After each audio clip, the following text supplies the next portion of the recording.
Hey, what's up, and welcome to this week's One Complete Effing Mess video series. For those of you who have tuned in before, you know that this whole series is based around putting out some fitness facts, but keeping every mistake I make. I'm not going to edit it. I'm not going to reshoot it. It's all done in one take, so every single mess up I do is going to stay in there. So make sure to watch the video, pay close attention, because there's going to be disclaimers thrown in there every time I say the wrong thing. This week, we're going to be going over the bench and why you should do it and how to get a bigger bench in 5, 4, 3, 2, 1. 5 tips to get a bigger bench. Number 5, leg drive. You want a bigger bench, you got to learn how to use your legs. Most people trying to get in a leg drive are going to be pushing their feet straight up in the air, causing their ass to come off the bench when you want it pinned into the ground. So what you're going to do, take your feet, jam the heels into the ground, and drive backwards as hard as you can. You want to pretend that you're going to fly off the bench. If you were not holding a weight in your hand and you drive back so hard, you will fly off the bench. Your head's going to jam into your spotter's crotch. It's going to be a complete mess.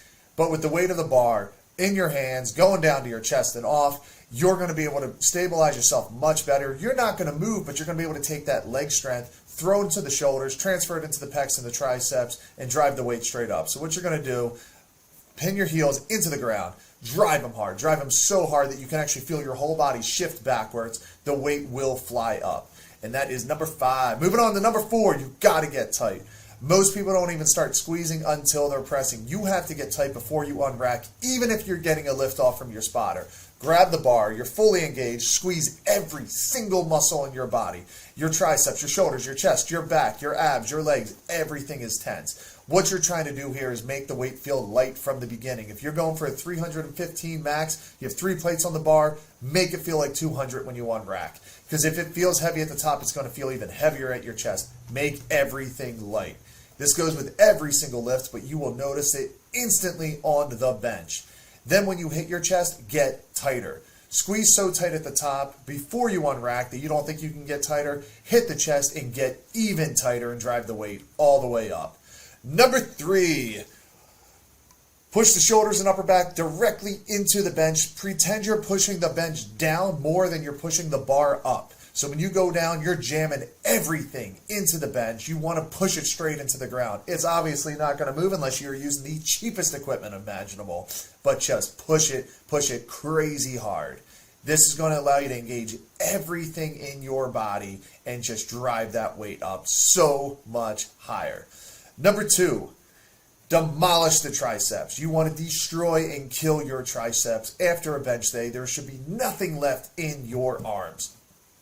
I've moved past with my own coaching arm days. We don't really do it. I have adult clients that are trying to get a better look, like better physique, and they love arm days, and we throw them in there. But for the athletes, it is so rare we do an arm day. It's almost unnecessary. I mean, if depending on your training model, maybe there's going to be a reason to have an arm day. Maybe you're just doing it because it's fun. Maybe you're doing it to build confidence in the kid's appearance. But if you want stronger athletes, screw that.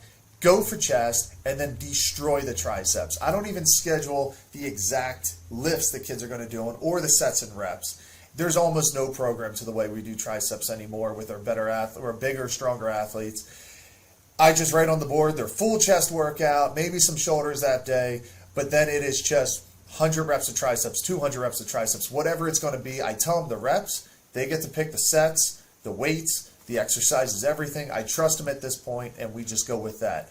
I know what they did earlier in the day. I know how much they can handle. So maybe it was such an insane day. Maybe there's a lot of close grip bench. So we're only going to go for 100 reps of triceps. It could be 5 sets of 20, 10 sets of 10. I don't care. They get to decide. Other days might be 150, 200, 300. Probably not going over 300 unless I'm really just in a strange mood and I want to destroy the kids. But if you dedicate the end of a bench day to triceps, the athletes their bench is going to blow up, and they're going to love it because, it's triceps. And if you schedule an arm day, the kids are going to put all their focus into biceps, neglect the triceps, when the triceps need to be hit much harder. But typically, if they're teenage boys, they want big arms, and they don't want to realize that triceps make, the arms big. You want to fill out a shirt? Triceps.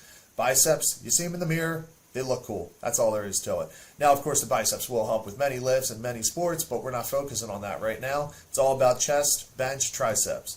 Number 1, the most important way to get a bigger bench, the fastest way to get a bigger bench, find your weak spot, destroy it. Make your weak spot a strong spot. If you get down to your chest and you can't push it off the chest, you need to build this range right here. It is not that hard to do, but you have to be focused. If you can get from the chest up to here and you can't lock out, pin press, block press, bands, chains, find ways to do it. Lockouts, it's going to be chains and bands. If you have that last little inch, you can't do the final punch, make that final punch in every single bench day harder. There's a lot of ways to do it. If you don't have chains, you don't have bands, have the spotter gently push it down. Make things more difficult. One of the things we do with kids that can't get the weight off their chest, they can, pin press insane weight, but they can't get that little couple inches. We have them bring the weight down, medium weight, and then right from the chest, their spotter's pushing down and they have to fight through it. If they can get 2 inches up, spotter takes his hands off and they fly up. It also trains them to develop speed because they're right here to here. They're pushing, and then it's gone. If you can develop the speed, everything's going to be easier. If it's a mid spot and you don't have chains, bands, whatever, same thing. Let them get up to that halfway point and then do it. Another thing we do is double taps. So they might be here. They can only get an inch up if it's, off the chest is their hard spot. Bench down, 1, 2, and then they're up. You can do it at the midway point. You can do it in lockout. Lockout, double taps, triple taps, whatever it is. Sometimes we do tap downs where it's 10 taps, 9 taps, 8 taps, all the way up. So you do 10 taps on the chest, going up only an inch, all the way up, back down, 9 taps, all the way up, back down, so on. But with lockouts, you go all the way up, and then little bounce, all the way down, all the way up, little bounce, all the way down. You can do that with any really number you want. Maybe you do 10 every single time. Maybe you do 10, 9, 8, 7, 6, all the way down to 1. Doesn't matter. Vary it as often as possible. And those are 5 ways to get a bigger bench. And the complete FMS, this one didn't seem to have as many mistakes as the others, so I guess I kind of got the hang of it, at least for today. See you next time.